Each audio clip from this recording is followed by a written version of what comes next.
everyone. That was very like, oh my God, it's on. Okay. Welcome back to the Marx Library Facebook Live. What week is this? Number is this 4. Number 4? That's right, number 4. Legit. So thanks for hanging in with us for 4 weeks. For 4 weeks. I get excited because there's more to come. Yeah, oh yeah. Yeah. Okay, so today we're going to be moving away from finding sources and talking a little bit about evaluating sources. Ooh, larger concept. Yes, that's right. So before we get started, I guess we should say that I hope this is working. I hope, yeah, that's true. I do. So let us know in a comment or something. Oh, they can't hear us. They can't let us know. Well, but if it's working, they'll let us know. Oh, got it. Right. Something. I don't know. Give us something.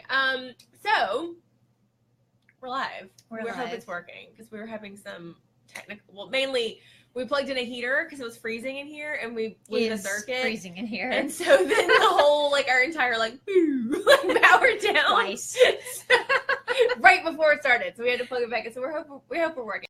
I hope that you're hearing us right now. Yes. So the absence of comments is not reassuring. It's not reassuring at all. But let's just roll and hope that it's working. Yeah, let's just go with it. Okay, so today, I think we were looking around for someone to help us. So today, in addition to talking about popular scholarly sources, we are giving away another exciting prize. Random. Wait, there's more.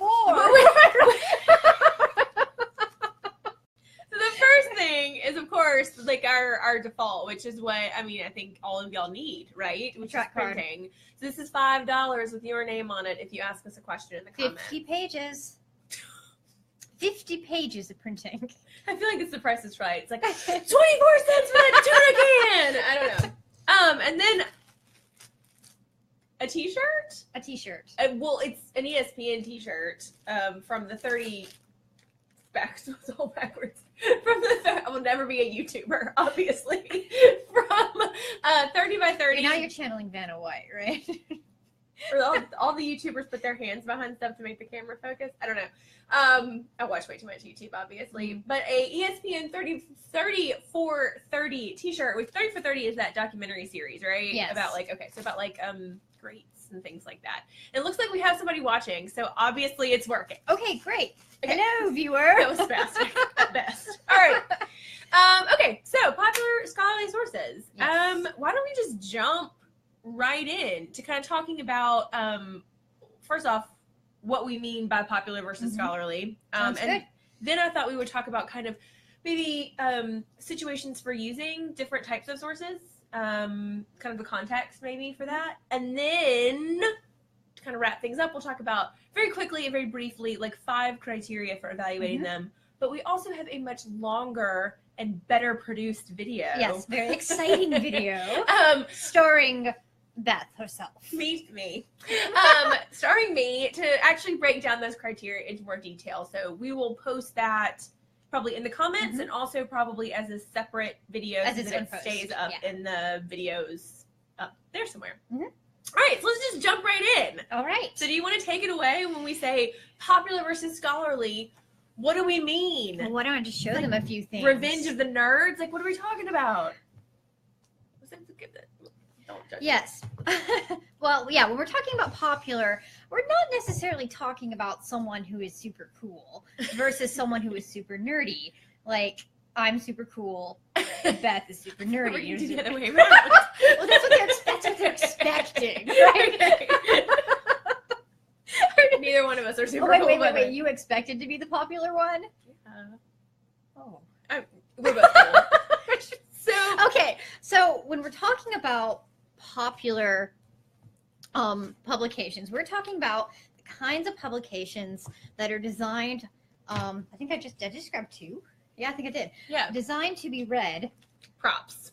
Show and tell. Wait, this way. Okay. Yeah, it's backwards. By a wide audience, and they tend to be a little bit easier to read. And they're kind of fun stuff you might see on the magazine rack at the bookstore or when you're grocery store in the grocery store at the checkout line. Yeah.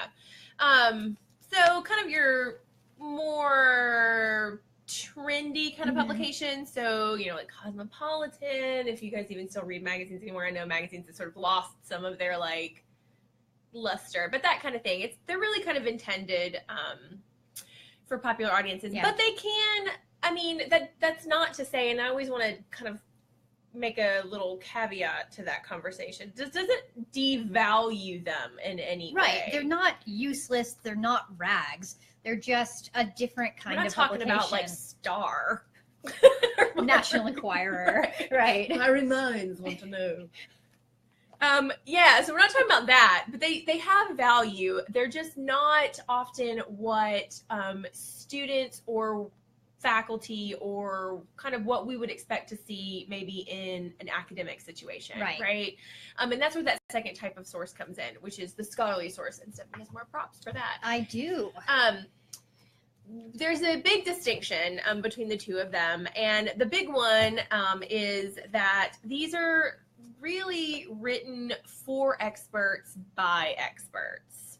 So you have really non-exciting titles like comparative politics and check out that one, sports medicine and physical science. Yeah, this one's kind of fun. Yeah, and that they're usually not. Yeah, this one actually looks really a lot like a popular source in that it's like shiny and glossy. Most of them look like that. Yeah. Not shiny and not glossy.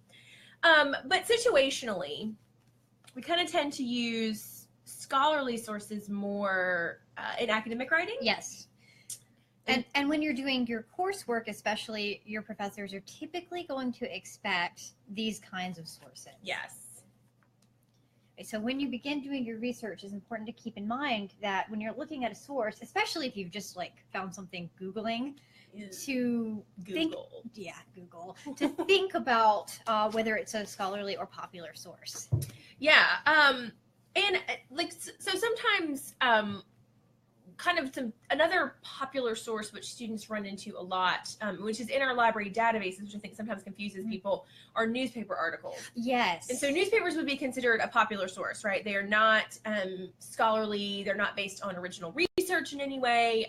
They are just kind of reporting news, information, commentary, editorials, things like that. So kind of intended for general consumption, right? Maybe we should talk a little bit about what makes something scholarly. Let's do it. All right. So why don't we start? There's 5 criteria. Yeah, we can go ahead because we're kind of going into that direction. Yeah, but anyway. Two librarians chatting about sources. It's gonna go there. There's no. It's gonna go there. Yeah. So let's talk about author first. So. Okay. Oh, sorry, I caught you while you're drinking. Mid-sip. You seemed like you were on a roll. So Me? I figured. Okay. All right. So the first criterion. Singular is the author. So first you want to make sure you actually can find the author. That's a huge red flag when you're doing research if you can't find who the author is. Yeah, if it's like a corporate author or it doesn't even have a byline, which a lot of newspaper articles I find more and more don't even have a byline, right? Yeah. And a lot of online magazines too, sometimes it's you don't see it or you have to kind of track down who the author is. Yeah. So that immediately is a sign.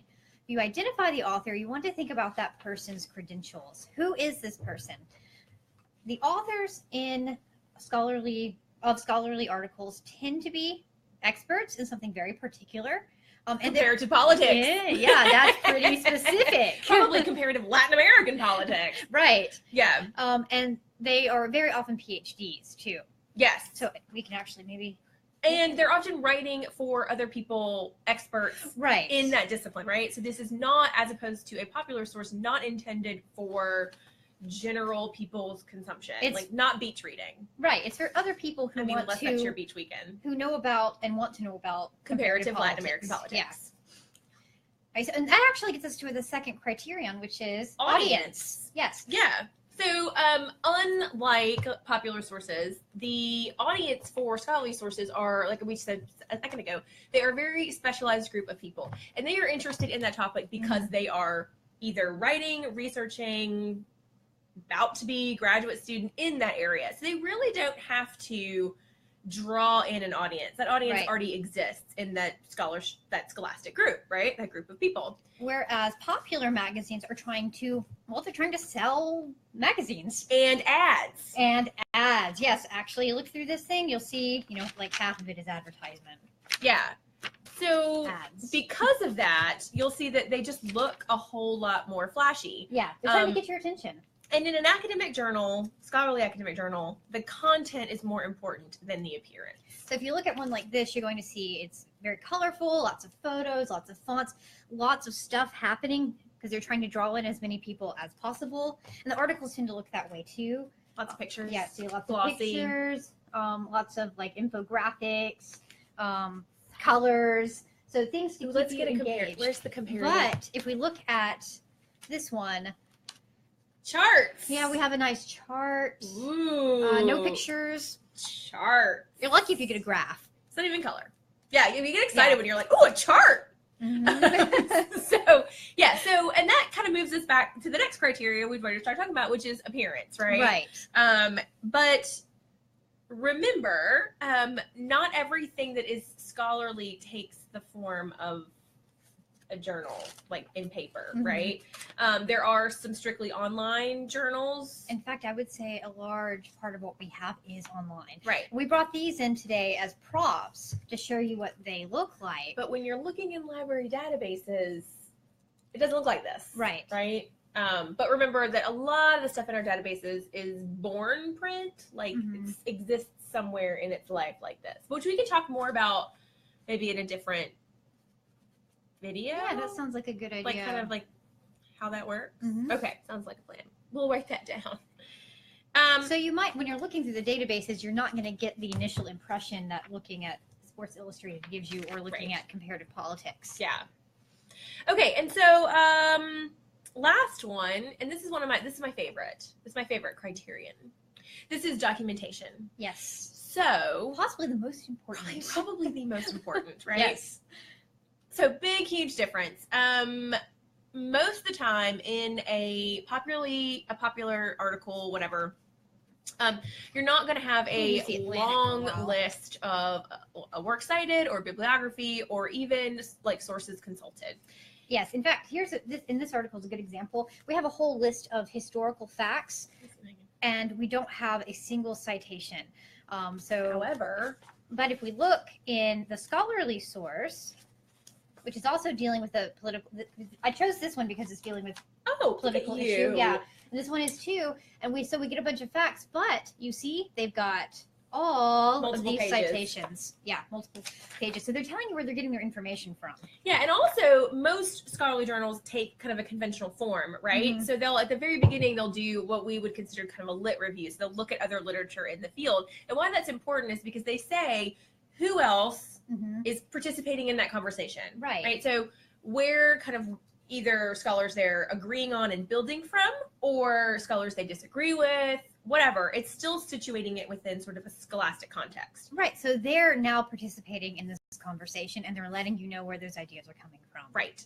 Which is really important that we provide attribution. Yes, right. absolutely. And they also do it they provide this documentation attribution according to the documentation style for their discipline. Right. Right. So MLA, APA, Chicago. So it's worth mentioning, just as an aside, those documentation styles that you're learning and feel like a real headache right now are extremely valuable to participating in that scholarly conversation. It's not just a hoop to jump through. It's not academic hazing. Right. It actually is important, right? It's important. Because when you participate in the conversation, you'll need to know. Right. Because Right? everyone else in your field is going to know these standards. Yes. Okay, so that is very quickly the 5 criteria for determining scholarly versus popular source, right? So anything like what else do we want to say about scholarly and popular sources? I feel like there's a lot of confusion out there for students about when is appropriate time to use what. So a lot of it's going to depend on the nature of the topic that you're writing about. Often, if you're writing about something that is extremely current and quickly moving, there might not be as much peer-reviewed research available on that topic. Yeah. So kind of the issue, so a year ago, the Black Lives Matter movement, right? So a year ago, the Black Lives Matter movement didn't really have a whole lot of scholastic attention addressed to it because it was so new, right? So students who were interested in writing on that really had to rely on popular newspaper kind of newsy reporting right. type sources. That has obviously changed now because there's enough time has gone by for people to write about it and have their work reviewed. Right. And scholastic interest, right? So obviously subject matter is going to be also kind of important as a factor when to use what. But also just kind of general academic conventions and level of scholarship, right? What do you kind of say? So the more advanced you get into your discipline, you will be expected by your professors and yourself, hopefully, to kind of begin to immerse yourself within the literature of that discipline. So if you're writing something for an English 102 class, depending on the topic, it might be okay to use some of those more popular sources, especially if they are we can talk about source evaluation another time. Right. But if they're reliable sources, they're written by an author who has the proper credentials, that's usually fine. But as you get into more advanced coursework, then you're expected to be familiar with the publications in your discipline. Yeah. And eventually you're going to start writing in your discipline as well. Participating, right. I think also just, this is kind of a side note to that. I think sometimes students are a little confused with the difference between peer-reviewed and scholarly. Yes. So let's talk about that for a second. Peer-reviewed is a different idea entirely than scholarly. Mm-hmm. So things can be scholarly and not necessarily peer-reviewed. Right. Right? So kind of quickly, super fast, what peer review is. It's where authors, professors, PhDs submit their scholarship to an academic journal, let's say. And that editorial board is composed of other scholars in that field. So they'll review it. It's a panel of experts in whatever field that article is about. And they review it and make sure that it's really sort of sound scholarship, right? And based on that sound scholarship, they will determine whether or not it needs to undergo revision to be included in the journal, which is most often the case. And then once it undergoes revision, they will include it in the journal. So it maintains the integrity of the journal and the scholarship, right? Which means that information is going to be pretty reliable. Right? Yeah, pretty reliable. So that's peer reviewed. Things can be scholarly without being peer reviewed. For example, book review. A book review, right? Look at that. That's right. Any kind of editorial content in a scholarly journal, it's not subjected to peer review. Sometimes there are opinion articles that are published in scholarly publications, but those are not submitted to peer review. Yeah. And so that's a good thing to keep in mind, because sometimes if you, in the database, then some of the databases, maybe particularly in OneSearch, I'm thinking OneSearch, if you limit to just peer reviewed, that's doing by journal. The journal. So like this journal itself, for the most part, is peer reviewed, but that doesn't mean every single page in it is peer reviewed. Right. Yeah. So that's kind of a judgment call that you as the researcher will need to make, but also get in touch with your librarian if you're confused about that, because we can help you figure out if that's a peer reviewed article or not, right? Because sometimes it is a little tricky. It can be tricky. In fact, I think that might be a good time to talk about some of these trade publications. Real quick. We'll talk about that, and then we'll answer some questions. Okay, yeah. Oh, yeah, we got a question. Awesome. Okay, so real quick, you want to... Okay, so trade publications, they're kind of a weird middle range between obviously popular and obviously scholarly. Right. So here's one that we know is popular. Sports Illustrated. I keep going the wrong direction with this thing. Yeah, no, it's like everything. Sports Illustrated. And then where's our real boring comparative politics? Oh, I stole it. Oh, wait, okay. What did I do with it? Oh, it's up here. Okay. And so this one's obviously scholarly. You know, the editorial board's going to be like, write us and be like, that is not a boring I'm journal. sorry, comparative politics. Jazz up your cover. Yeah. I mean, one color, come on. Cheaper. Yeah. But there are other publications that fall somewhere in the middle, and we refer to these as trade publications. And they're usually publications that are targeted to a particular career or trade. So in this case, education. In this one, what is this, like engineering maybe? Yeah, and then this civil one, engineering? I think this one is civil engineering. Oh, yeah, okay. So why they're in that middle range, right, is that the content is not necessarily super inclusive, right? Only engineers are going to be interested in this, right? Right. It's so there's a narrow audience and the narrow kind of content focus. And the authors are going to be pretty highly qualified to be writing on this topic. However, the articles are not peer reviewed. Right. So even though there might be some really useful information in here, it is not being reviewed by that panel of experts. So these tend to be used more for like new knowledge conversation within a discipline rather than like empirical studies. Right. Right. So if you're looking for, I don't know, I don't do engineering, but let's say, I don't know, you're looking for articles that are testing the tensile strength of metal. Is that even real? Did I just make that up? I have no idea. Okay. If that's what you're any engineers out there, Sorry! Correct us in the comments. I don't know, maybe so. But if you're looking for that, right? If you're looking for articles that test that, you're probably not going to find them in something like public roads. You are, however, going to talk about new, I don't know, traffic control systems, potentially. Is that what's as we see here, insights on oversight expanding e-construction. So I'm guessing models, right? Probably construction models. Yeah. This is the two non-engineering people sitting here trying to go like, I don't know, maps, roads, whatever. But not research-based studies. Right. Big difference. Okay. So that's a little confusing, but remember, you always have your wonderful librarians here to help. For sure. For sure. All right, so shall we address our question? We should address our one question, and our one question has absolutely nothing to do with peer reviewed or public, which is great. It's still fine. It's a great question. It's a great question, and we get it all the time, actually. Yes. Which our question is there a system in place to reserve study rooms at the Marx Library? No. They're first come, first serve. So, which is good for you. It is good. Yeah. It's less hassle for you as a student. But that's study rooms. Right. So our study rooms are the small rooms on the side of the floor. Is that a description? They're on the. I always have a hard time with that too. Like they're on the edges of the building. Yeah, because that would be. They're on the precipice, like hanging off. They're on the right and left side of exterior walls. Exterior walls. How about that? If there's not a window. The periphery. I like that one. Okay, yeah, we'll they're on the periphery of the floors, on the new side of the library. Vocabulary. Yes. Use your words.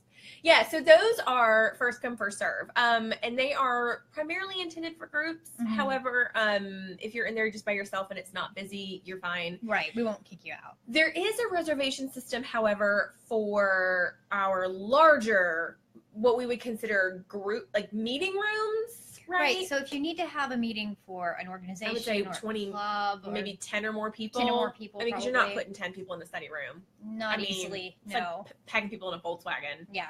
Comfortably, you're not putting 10 people in there. But if you do need to reserve a space for that kind of meeting, then you can do so. Yeah. And so how do they do that? It's online. So if you go to our library homepage and then over on the left side of the screen, if you click on about Marx Library and then under information, there is a link to reserve a room, and that goes through the university's like online reservation system, and then we get it here and then we'll send you an email back, and it's easy. Yep, and your room will be saved for you. Yeah. Oh, we have another question. Ooh, and I think this one does have to do with peer-reviewed sources. Okay, so can all peer reviews be considered an academic source, or is it only when they include citations within? Sorry if this is already answered. No, it's a great question. Yeah, it's a good question. I would say peer review by nature is scholarly, yes, and thus academic. Right. So because peer review is really the highest level of, what would you say? It's the highest. It's legit. Yes, and to use Beth's phrase, it's got academic street cred, I guess. Yeah, I mean, it is sort of the highest level of so oversight, right? Oversight. That's oversight. A good word. Yeah. Okay. It's a gatekeeping mechanism so that everything that gets published is reliable, it's accurate, the data is not being manipulated or misrepresented. Right. And so once something's gone through peer review, it is pretty legit. It's been rigorously, the veracity of the article has been rigorously tested, right? So I would say, yes, you can assume that anything peer review will be accepted within the academic community. Right, and it looks like she also mentioned citations. I can't even imagine a peer-reviewed article that did not have citations. No, I mean, you have to include citations. Any discipline would include citations. That is not a discipline convention. That is scientists look at previous studies, historians look at major texts, sort of like seminal texts within the discipline. So yeah, everybody's looking at the community of scholarship that's gone before. So everything must include citations. Yeah, and some are more obvious than others. Like in the sciences, they actually do, and again, not the science librarian, but they'll have a lit review section. Social sciences as well, they do, right? Yeah. Yeah, I mean, the humanities, it's buried a little bit more. But almost always in the social sciences, you're going to have a really obvious lit review section, and it often just looks like a list of names. Yeah, like just long names. So yeah, I would say if you're getting a peer-reviewed source, it's going to have citations, and it's going to be a really good and tested academic source. So does that answer your question? I hope it does. Okay. All right. That's great. Good question. Very good question. Okay, so we will cut it off here, right? All right. But we will remind you guys to tune in next week. And if you have suggestions for topics, let us know. I've got a running list, but you guys might be bored with my topics. Who knows? And if you have any questions, leave them for us in the comments on this or on the library page. And so we will, again, like I mentioned in the beginning of the video, we'll also post that video that talks about scholarly versus popular sources. And it's a fun video. You'll like it. I hope so. Also, remember... they're like explosions and stuff. It's good. They're like lightning bolts. Yeah, it's good. You're selling it short, okay? I don't want to play myself out too much. So also remember to like us on Facebook if you haven't already, and follow us on Instagram and Twitter. And on Instagram we are Marx_library, and Twitter we are USA_library. Keeping it wacky. Yeah. So yeah, follow us on next week Banned Book Week? No. 2 weeks? It is next week. Ooh. Next week is Banned Book Week. So make sure you are following us because fun things are afoot. Cool stuff's going to happen. And come by the library too because we're going to have lots of fun things happening. Yeah. All right, cool. Thanks, guys, for tuning in. And we will see you guys next week. All right. Bye, everyone. Bye. Hopefully this is awkward than it was last week. I was like, oh.